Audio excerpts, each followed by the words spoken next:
Hi all, welcome to Psyche Learning. Myself റിൻഫിദ, Delhi യൂണിവേഴ്സിറ്റിയിൽ നിന്ന് post graduate ആണ്. സോ ഇന്ന് നമ്മൾ ഡിസ്കസ് ചെയ്യാൻ പോകുന്നത് കാലിക്കറ്റ് യൂണിവേഴ്സിറ്റി ഫോർത്ത് സെമസ്റ്ററിലെ ചൈൽഡ് ആൻഡ് അഡോളസന്റ് ഡെവലപ്മെന്റിന്റെ പേപ്പറിലെ ഫസ്റ്റ് മോഡ്യൂൾ ആണ്. ഇൻട്രൊഡക്ഷൻ ടു ഡെവലപ്മെന്റൽ സൈക്കോളജി ആണ് നമ്മുടെ മോഡ്യൂളിന്റെ പേര്. ഇതിൽ ഏകദേശം ഒരു 4 to 5 യൂണിറ്റ്സ് നമ്മൾ കവർ ചെയ്യുന്നുണ്ട്. അപ്പോൾ എന്തിനാണ് നമ്മൾ ഡെവലപ്മെന്റൽ സൈക്കോളജി പഠിക്കുന്നത്? അല്ലെങ്കിൽ ഒരുപാട് പേർക്ക് ഭയങ്കര ഇൻട്രസ്റ്റ് ഉള്ള ഒരു ഏരിയയാണ് ഡെവലപ്മെന്റൽ സൈക്കോളജി എന്ന് പറഞ്ഞാൽ. അതെന്തുകൊണ്ടാണെന്ന് അറിയോ? കാരണം നമ്മുടെ മദറിന്റെ വോമ്പിലായത് മുതൽ നമ്മുടെ ഒരു ഡെത്ത് വരെയുള്ള കാര്യങ്ങൾ നമ്മൾ ഈ ഒരു മേഖലയിൽ ഡിസ്കസ് ചെയ്യുന്നുണ്ട്. സൈക്കോളജി തന്നെ ഒരു ബ്രാഞ്ച് ആണല്ലോ. അപ്പൊ നമ്മുടെ സൈക്കോളജി എന്ന് പറഞ്ഞാൽ തന്നെ നമുക്കറിയാം മനുഷ്യന്മാരെ പറ്റിയിട്ട് അവരുടെ മെന്റൽ പ്രോസസ്സ്, ബിഹേവിയർ ഇതിനെ പറ്റി നമ്മൾ പഠിക്കുന്നത്. അതിലുള്ള ഒരു ബ്രാഞ്ചാണ് ഡെവലപ്മെന്റൽ സൈക്കോളജി എന്ന് പറഞ്ഞാൽ. സോ നമ്മള് മദറിൽ വോമ്പായത് മുതൽ ഡെത്ത് വരെയുള്ള കാര്യങ്ങൾ നമ്മൾ ഇതിലുള്ള ഓരോ പ്രോസസ്സസും നമ്മളിതിൽ ഡിസ്കസ് ചെയ്യുന്നുണ്ട്. അതുകൊണ്ട് തന്നെ നമ്മുടെ വീട്ടിലുള്ള മക്കളായാലും പാരന്റ്സിനായാലും അതിൽ ഗ്രാൻഡ് പാരന്റ്സിനായാലും നോക്കിയാൽ അവരിലുണ്ടാകുന്ന ചേഞ്ചസ് ഒക്കെ വെച്ചിട്ട് നമുക്ക് ഈ ഒരു ഫീൽഡ് നമുക്ക് നല്ല അടിപൊളിയായിട്ട് പഠിച്ചെടുക്കാൻ പറ്റും. സോ നമുക്ക് ഇതിലുള്ള ഫസ്റ്റ് യൂണിറ്റിൽ എന്തൊക്കെയാണ് നമുക്ക് കവർ ചെയ്യാനുള്ളത് ജസ്റ്റ് ഒന്ന് നോക്കാം. സോ ഫസ്റ്റ് യൂണിറ്റ് നമുക്ക് മെയിൻലി 2 ടോപ്പിക്സാണ് കവർ ചെയ്യാനുള്ളത്. ഹിസ്റ്റോറിക്കൽ ഫൗണ്ടേഷൻസും അതുപോലെ തന്നെ life span perspective, characteristics of life span perspective. ഈ 2 ടോപ്പിക്സ് ആണ് നമുക്ക് ഇതിൽ കവർ ചെയ്യാനുള്ളത്. സോ എന്റെ ക്വസ്റ്റ്യൻ എന്താ വെച്ചാൽ എന്തിനാണ് നമ്മൾ ഹിസ്റ്ററി പഠിക്കുന്നത്? Any idea? യെസ്, ഹിസ്റ്ററി നമ്മൾ പഠിക്കാന്ന് വെച്ചാല് നമ്മള് എങ്ങനെയാണ് ഇപ്പൊ നമ്മൾ കറന്റ് കുറെ തിയറീസ് പഠിക്കുന്നുണ്ട്. ഡെവലപ്മെന്റ് സൈക്കോളജിയിലായാലും ഏത് സൈക്കോളജിയുടെ ഏത് ബ്രാഞ്ചിലായാലും നമ്മൾ ഒരുപാട് തിയറീസ് പഠിക്കുന്നുണ്ട്. ഈ തിയറീസ് ഒക്കെ എങ്ങനെ ഇവോൾവ് ആയി വന്നു?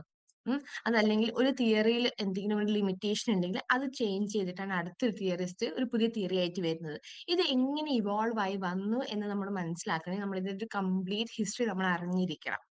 സോ അതിനാണ് നമ്മൾ ഹിസ്റ്ററി മെയിൻലി ഫോക്കസ് ചെയ്യുന്നത്. സോ നമുക്ക് ഹിസ്റ്ററിയിലോട്ട് കടക്കാം. ഹിസ്റ്ററി പൊതുവെ എല്ലാവർക്കും ഭയങ്കര ഭയങ്കര ടഫായിട്ട് പറയുന്ന ഒരു ഏരിയയാണ്. പക്ഷെ നല്ല സിമ്പിൾ ആയിട്ട് നമ്മളൊരു സ്റ്റോറി പോലെ നമ്മൾ പഠിച്ചാൽ നമുക്ക് ഭയങ്കര പെട്ടെന്ന് സ്കോർ ചെയ്യാൻ പറ്റുന്ന ഒരു ഏരിയ ആണ് എന്ത് ഹിസ്റ്ററി എന്ന് പറഞ്ഞാൽ. So let's move to history.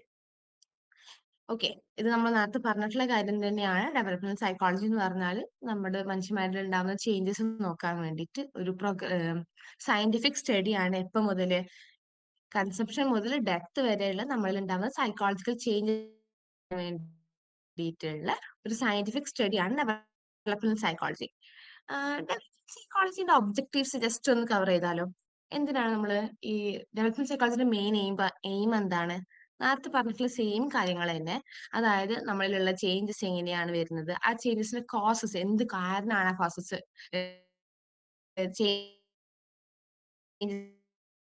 നമ്മുടെ ഫിസിക്കൽ ആവാം, കോഗ്നിറ്റീവ് ആവാം. ഇങ്ങനെ നമ്മളിൽ വരുന്ന ഒരുപാട് ചേഞ്ചസ് ഉണ്ടല്ലോ. അതെങ്ങനെയാണ് നമ്മുടെ ഒരു ആക്ഷൻ എങ്ങനെയാണ് അത് ഇൻഫ്ലുവൻസ് ചെയ്യുന്നത് എന്ന് മനസ്സിലാക്കാൻ പറ്റും. Okay, so history.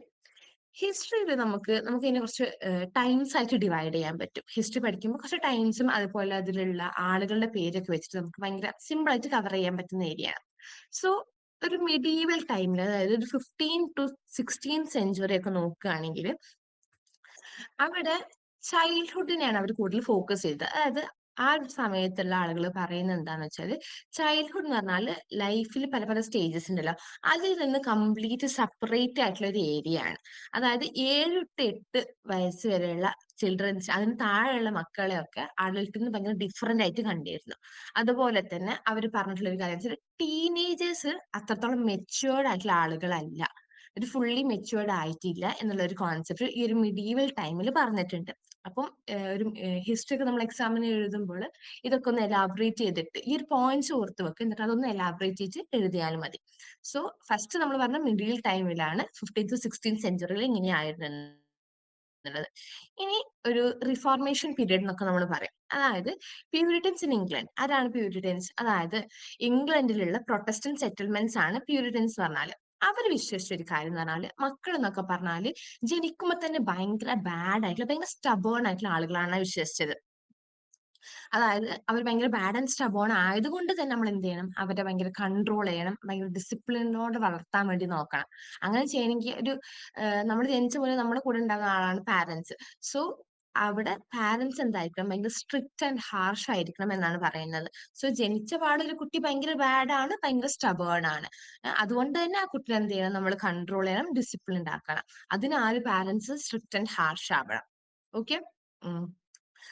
അപ്പോൾ ഈ ഒരു റിഫോർമേഷൻ പീരീഡിൽ ആളുകൾ വിശ്വസിച്ചൊരു കാര്യം എന്ന് പറഞ്ഞാൽ, അവിടുത്തെ ഒരു മെയിൻ എയിം എന്ന് പറഞ്ഞാൽ മക്കളുടെ ബിഹേവിയർ കറക്റ്റ് ചെയ്യുക.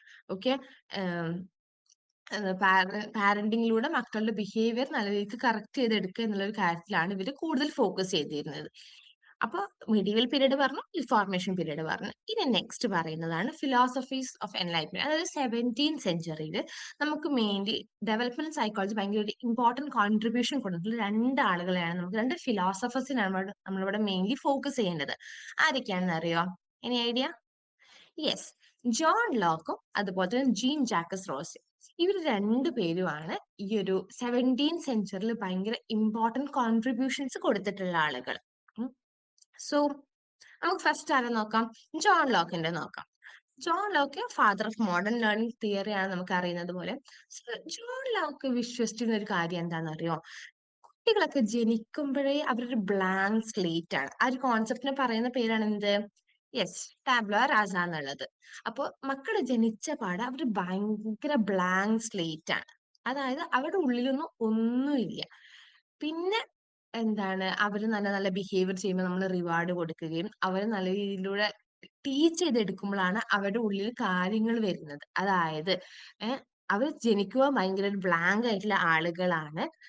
നമ്മൾ അവരെ പതിയെ പതിയെ മോൾഡ് ചെയ്തെടുക്കുകയാണ്. അതായത് അവരുടെ ചുറ്റുള്ള എക്സ്പീരിയൻസസിൽ നിന്നാണ് എന്ത് ചെയ്യുന്നത്, അവർ ഓരോ കാര്യവും പഠിച്ചെടുക്കുന്നത് എന്നുള്ള ഒരു കോൺസെപ്റ്റ് കൊണ്ടുവന്നിട്ടുള്ള ആൾ ആരാണ്? ജോൺ ലോക്ക് ആണ്. ഓക്കെ, ഈ കോൺസെപ്റ്റ് മനസ്സിലായി എന്ന് വിശ്വസിക്കുന്നു. ഇനി നെക്സ്റ്റ് ആളാണ് ആര്? Jean Jacques Rousseau. അത് നമുക്ക് അറിയുന്നത് പോലെ തന്നെ ക്ലാസിക്കൽ ഡെവലപ്മെന്റൽ സൈക്കോളജിയുടെ ഫാദർ ആണ് ജീൻ ജാക്കസ് റോസെ. ഇയാൾ ആർഗ്യൂ ചെയ്തിട്ടുള്ളത് എന്താണ്? നേരത്തെ നമ്മൾ പറഞ്ഞു എന്ത്, ബ്ലാങ്ക് സ്ലീറ്റ് ആന്ന് പറഞ്ഞു. അതിന് മുന്നേ റിഫോർമേഷൻ പീരീഡിൽ എന്ത് പറഞ്ഞു? ബാഡ് ആൻഡ് സ്റ്റബേൺ ആണെന്ന് പറഞ്ഞു. അതിന്റെ കുറച്ച് ഓപ്പോസിറ്റ് ആയിട്ടുള്ള ഒരു കാര്യമാണ് ആര് പറയുന്നത്? ജീൻ ജാക്കസ് റോസെ പറയുന്നത്. അതായത് അയാൾ പറയുന്നത് എന്താണ്, കുട്ടികളൊക്കെ ജനിക്കുമ്പോഴേ ഭയങ്കര ഗുഡ് ആൻഡ് പ്യുവർ ആണ്. അവരുടെ സൊസൈറ്റിയാണ് അല്ലെങ്കിൽ അവരുടെ സിവിലൈസേഷൻ ആണ് അവരെ എന്താണ് മോശമാക്കി മാറ്റുന്നത് എന്നാണ് പറയുന്നത്. ഓക്കെ. പിന്നെ മെച്ചുറേഷന്റെ ഒരു ഐഡിയ കൊണ്ടുവന്നിട്ടുള്ള ഒരാളാണ് ജീൻ ജാക്കസ് റോസ്.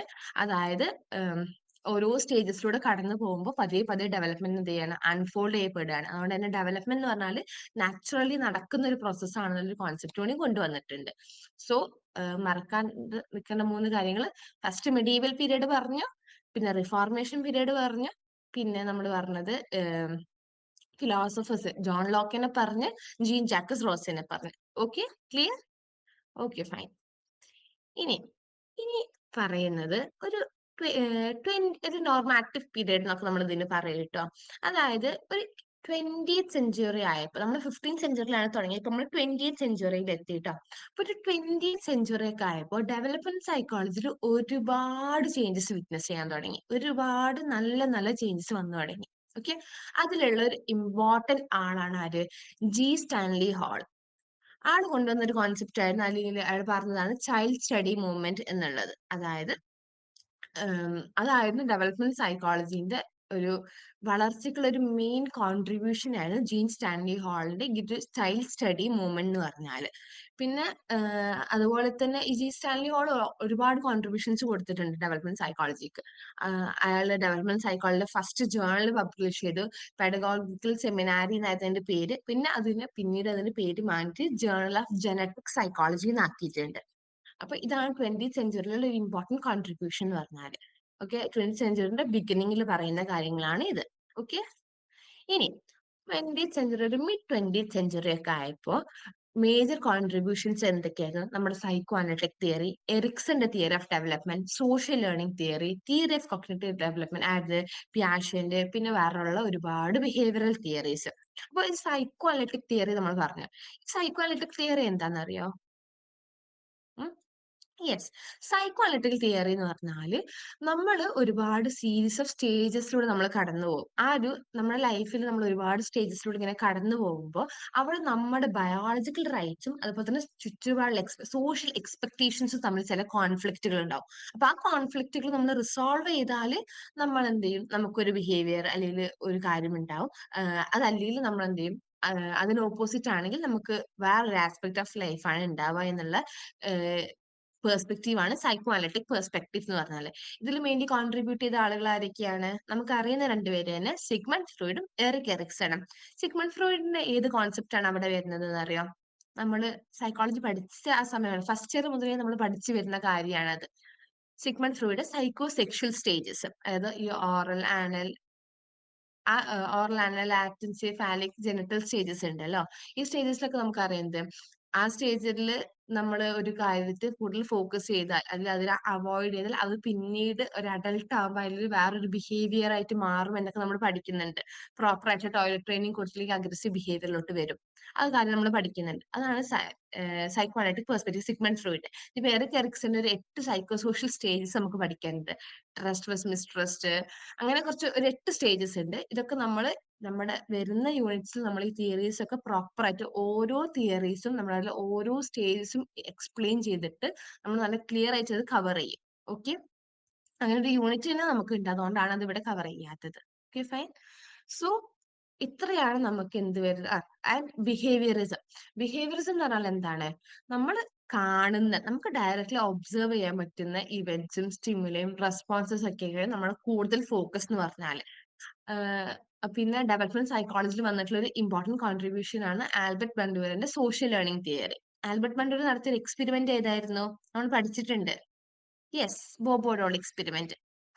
അതായത് ബോബോഡോൾ എക്സ്പെരിമെന്റിലൂടെ നമുക്ക് മനസ്സിലാക്കി തന്ന കാര്യം എന്തായിരുന്നു? കുട്ടികള് ഒബ്സർവേഷൻ ലേണിംഗ് അല്ലെങ്കിൽ ഇമിറ്റേഷൻ ആണ് കൂടുതൽ ഫോക്കസ് ചെയ്യുന്നത്. അതുവഴിയാണ് അവർ കാര്യങ്ങൾ പഠിച്ചെടുക്കുന്നത് എന്ന് പറഞ്ഞിട്ടുണ്ട്. അതും ഒരു ഡെവലപ്മെന്റ് പവർഫുൾ സോഴ്സ് ആയിരുന്നു. സോ ഇത്രയാണ് നമുക്ക് ഹിസ്റ്ററിയിൽ കവർ ചെയ്യാനുള്ളത്. ഇനി ഇപ്പൊ എക്സാമിന് ഹിസ്റ്ററി ഒക്കെ ചോദിക്കുമ്പോൾ ഈ പറഞ്ഞ കാര്യങ്ങളെല്ലാം എഴുതുക. ജോൺ ലോക്കിന് എഴുതണം, ജി സ്റ്റാൻലി ഹാൾ എഴുതണം, പിന്നെ ജീൻ ജാക്കസ് റോസെ, ഈ കഥയിൽ ഇവരൊക്കെ വെച്ചിട്ട് അവർ പറഞ്ഞ കോൺസെപ്റ്റ് എന്തായാലും അതൊക്കെ ഒന്ന് എക്സ്പ്ലെയിൻ ചെയ്ത് എഴുതിയതിന്റെ ശേഷം എന്ത് ചെയ്യണം? ഈ തിയറീസ് എഴുതണം. തിയറീസ് ഇനിയും യൂണിറ്റ്സിൽ വരുന്നതുകൊണ്ട് ഇപ്പൊ നമ്മൾ കവർ ചെയ്യാത്തതാണ്. അത് കവർ ചെയ്ത് കഴിഞ്ഞാൽ എക്സാം ഹിസ്റ്ററി ചോദിക്കുമ്പോൾ എന്ത് ചെയ്യണം? ആ തിയറീസും കൂടി വെച്ചിട്ട് എഴുതണം. ഓക്കെ, നമുക്ക് നല്ല രീതിക്ക് സ്കോർ ചെയ്യാനാവും. Okay fine. ഇതുവരെ പറഞ്ഞത് മനസ്സിലായില്ലേ?